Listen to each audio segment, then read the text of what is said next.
Hi friends, welcome to Crisil. ഇന്ത്യയും ഇംഗ്ലണ്ടും തമ്മിലുള്ള 3 മത്സരങ്ങളുടെ ഏകദിന പരമ്പരയിലെ ആദ്യ മത്സരത്തിൽ ഇന്ത്യ ഇംഗ്ലണ്ടിനെ 6 വിക്കറ്റിന് പരാജയപ്പെടുത്തിയിരിക്കുകയാണ്. ആദ്യം ബാറ്റ് ചെയ്ത് ഇംഗ്ലണ്ട് 258 റൺസ് നേടിയപ്പോൾ മറുപടി ബാറ്റിംഗിൽ 45.2 ഓവറിൽ 4 വിക്കറ്റ് മാത്രം നഷ്ടപ്പെടുത്തിക്കൊണ്ട് ഇന്ത്യ ആ ലക്ഷ്യം മറികടന്നിരിക്കുകയാണ്.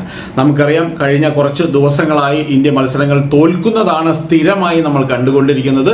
T20 പരമ്പരയിൽ അയർലൻഡുമായിട്ട് 2 മത്സരങ്ങളുടെ പരമ്പര ഇന്ത്യ അടിയറവ് വെച്ചു.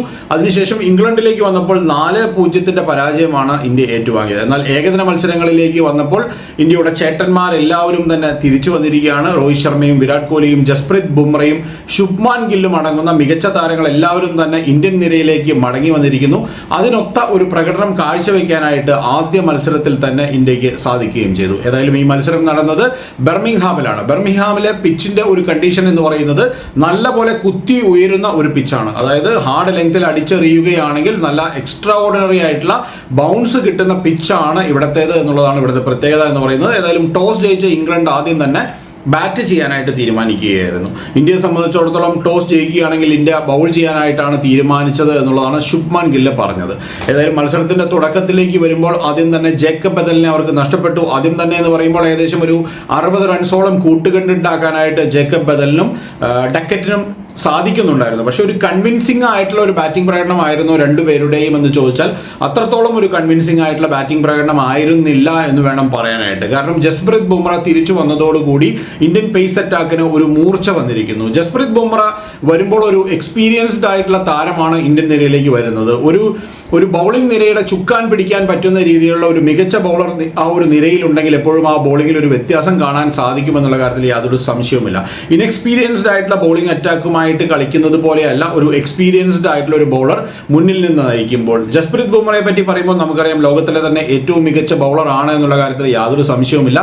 അദ്ദേഹം ഇന്ത്യൻ ടീമിന് നൽകുന്ന ഒരു അപ്പർ ഹാൻഡ് എന്ന് പറയുന്നതും ചെറുതല്ല. പല മത്സരങ്ങളിലും ഏറ്റവും സമ്മർദ്ദ ഘട്ടങ്ങളിൽ പോലും ഏറ്റവും മികച്ച രീതിയിൽ ഡെലിവറി ചെയ്യാൻ പറ്റുന്ന ഒരു ബൗളറാണ് ജസ്പ്രീത് ബുംറ എന്നുള്ളത് ലോകത്തിലെ എല്ലാ വിദഗ്ധരും സമ്മതിക്കുന്ന ഒരു കാര്യം തന്നെയാണ്. 2024 T20 ലോകകപ്പിന്റെ ഫൈനലിൽ പോലും നമ്മൾ നോക്കുകയാണെങ്കിൽ അദ്ദേഹത്തിന്റെ ആ ഒരു അവസാന ഘട്ടത്തിലുള്ള ഒരു സ്പെല്ലിലൂടെയാണ് ഇന്ത്യ ജയിച്ചത്. ഒരു സമ്മർദ്ദ ഘട്ടത്തിലേക്ക് വരുമ്പോൾ, അതായത് ഒരു പാർട്ട്ണർഷിപ്പ് വരുമ്പോൾ, അല്ലെങ്കിൽ അവസാന ഘട്ടത്തിലേക്ക് കുറച്ച് റൺസ് വേണ്ട സമയത്ത് അദ്ദേഹത്തിന് ഒരു ബോളിംഗ് കൊടുക്കുകയാണെങ്കിൽ ആ സമയത്തൊക്കെ മികച്ച രീതിയിലൊരു ഡെലിവർ ചെയ്യാൻ പറ്റുന്ന താരമായിട്ട് ജസ്പ്രീത് ബുംറ കഴിഞ്ഞ കുറേ നാളുകളായിട്ട് മാറുന്നു എന്നുള്ളതാണ്. അതുകൊണ്ട് തന്നെയാണ് ഇന്ത്യക്ക് ആ ഒരു ബൗളിംഗിൽ ഡെപ്ത് ലഭിക്കാനുള്ള ഒരു കാരണവും. ബർമിംഗ്ഹാമിലെ പിച്ച് കുത്തി വരുന്നതാണെന്ന് ഞാൻ പറഞ്ഞു. ഹാർഡ് ലെങ്ത്തിൽ ഒരു 6 മീറ്റർ ടു 8 മീറ്റർ ആ ഒരു ലെങ്ത്തിൽ അടിച്ചെറിയുകയാണെങ്കിൽ നല്ല ബൗൺസ് കിട്ടും. ഇന്നത്തെ ഇന്ത്യയുടെ അറ്റാക്കിന്റെ ഒരു സ്പെഷ്യാലിറ്റി എന്ന് പറയുന്നതും അത് തന്നെയായിരുന്നു. ജസ്പ്രീത് ബുംറയുടെ കൂടെ ഉണ്ടായിരുന്നു ഗുർനൂർ ബ്രാറാണ്. ഗുർനൂർ ബ്രാറിന്റെ ഹൈറ്റിനെ പറ്റി നമ്മൾ പറഞ്ഞിട്ടുണ്ട്.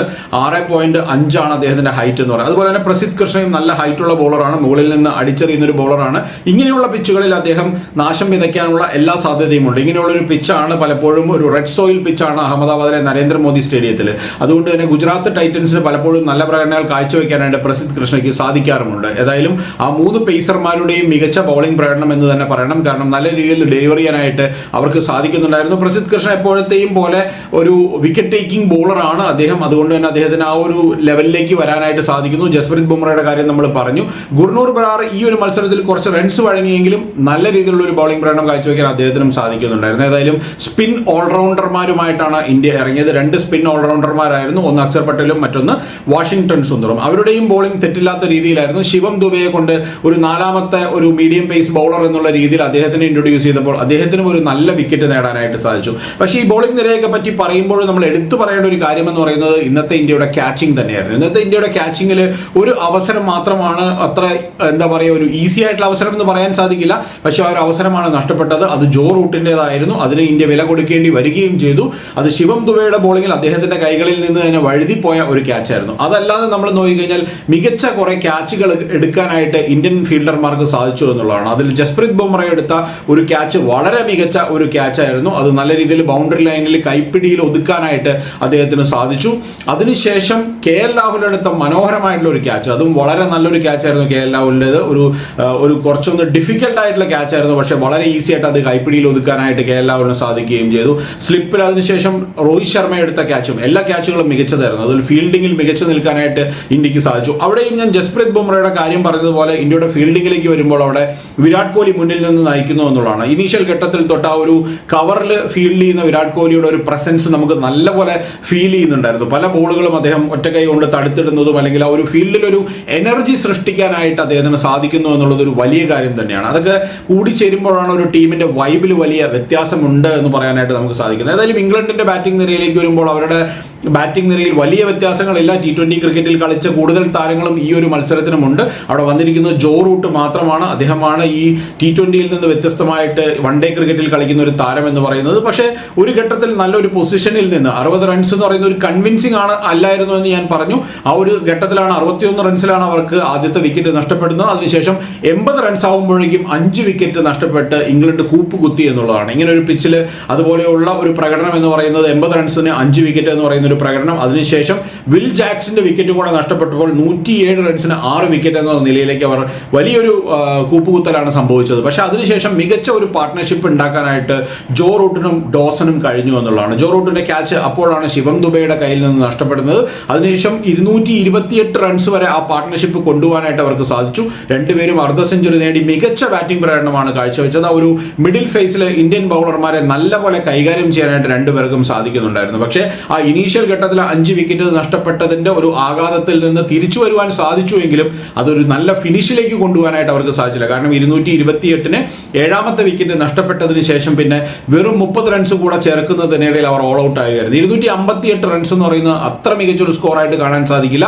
കാരണം എന്ന് വെച്ചാൽ പവർ പ്ലേയിൽ പേസർമാർക്ക് വിക്കറ്റ് കൊടുക്കാതിരിക്കുകയാണെങ്കിൽ, അവിടെയാണ് ഈ കുത്തി വരുന്നത് ബോൾ, അപ്പോൾ അധികം വിക്കറ്റ് നഷ്ടപ്പെടുത്താതിരിക്കുകയാണെങ്കിൽ മത്സരത്തിലേക്ക് തിരിച്ചു വരുവാനായിട്ട് ഇന്ത്യക്ക് സാധിക്കുമെന്നുള്ള കാര്യത്തിൽ യാതൊരു സംശയവും ഉണ്ടായിരുന്നില്ല.